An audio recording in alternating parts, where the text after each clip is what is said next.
Brats. Brats is all about the Brat Pack of the 1980s.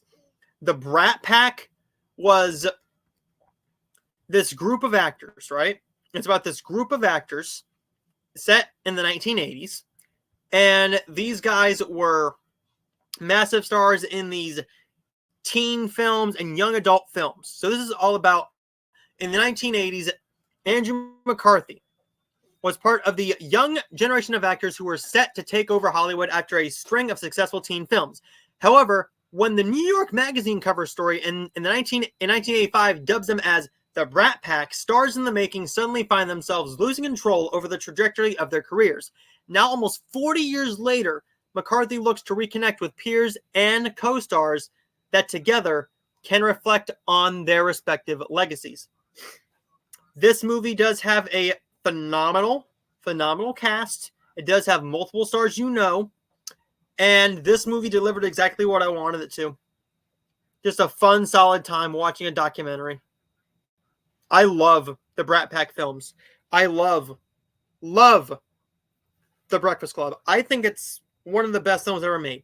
It's definitely either my number 2 or my number 1 favorite film of all time. I've seen this film multiple times. I was watching something else earlier this week, and I remember watching this one film.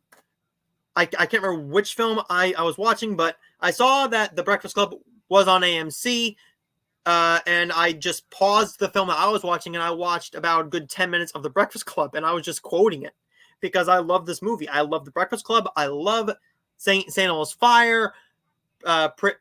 Pretty in Pink, I think, is very good, along with 16 Candles, Ferris Bueller's Day Off, Fast Times at Ridgemont High is, I don't know if that's considered a Brat Pack film, but I really enjoyed this, guys.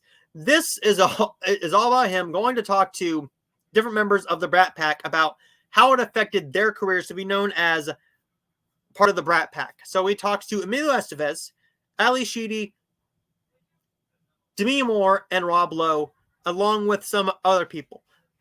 Leah Thompson and John Cryer, and Timothy Hutton as well. Jonathan Cryer was sort of in the Brat Pack. He was in 1 or 2 of the films, but he wasn't as big of a member as, say, a Judd Nelson or a Ali Sheedy, Emilio Estevez, Demi Moore, Rob Lowe. He wasn't as big of a member in this as these guys were. Yes, he's a massive star now. He was also a pretty big star in the Brat Pack years as well. Ali Sheedy delivers a great story in here. Emilio Estevez is kind of dubbed as the leader of the Brat Pack, and rightfully so, because if you look at everything he's done in the Brat Pack verse, look at something like say, The Breakfast Club. Look at something like St. Elmo's Fire. Look at Repo Man. Is Repo Man considered a Brat Pack film? It's hard for these guys to get work because labeling you as a brat is not all that flattering. And he does actually talk to the guy who wrote that article. That's a very intriguing talk, and I bet that was very interesting to talk to him because he potentially ruined some careers. Who knows what could have happened if these guys were not labeled as the Brat Pack. Sure, John Cryer did do 2.5 Men. Rob Lowe is a massive star now. He was a growing star in the 80s. But look at what he's done recently. He brought that out. He got out of that. He was easy to cast. He's a good-looking dude. He was great in Class with Andrew McCarthy. Molly Ringwald, Judd Nelson had that same problem. These guys had a hard time being cast. They had a hard time being cast. Whether it's because of the Brat Pack or not, they had a hard time being cast because of these films. But now they're happy about the legacy. But this also delivers a great little look at why some of these people don't want to go back and talk about the Brat Pack years. Molly Ringwald is one of those people that Andrew McCarthy tried to get a hold of, and she said, I don't want to be a part of this specific film you're making. I don't want to be a part of this documentary because I want to move past this. I don't want to talk about the Brat Pack because everybody thought that they all hung out together, and sometimes they did.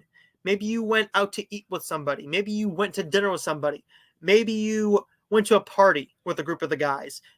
But most of the time, they didn't see each other for decades. 4 decades. Maybe they text each other every once in a while. But most of these guys hadn't seen each other for 30 to 40 years. Tops. 30, 40 years.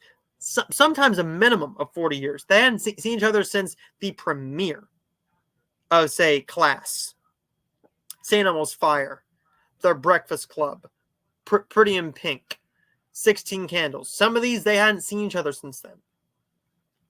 Brats is one of my favorite films of the entire year. It's a phenomenal documentary. If you haven't checked it out yet, you need to check this out on Hulu. It's a tight little, about 90 minutes. It's a tight little 90-minute documentary all about the 1980s Brat Pack, and I really, really enjoyed that. This is going to get a 4.5 out of 5 from me on my grading scale, an easy A for me, and I really enjoyed this film.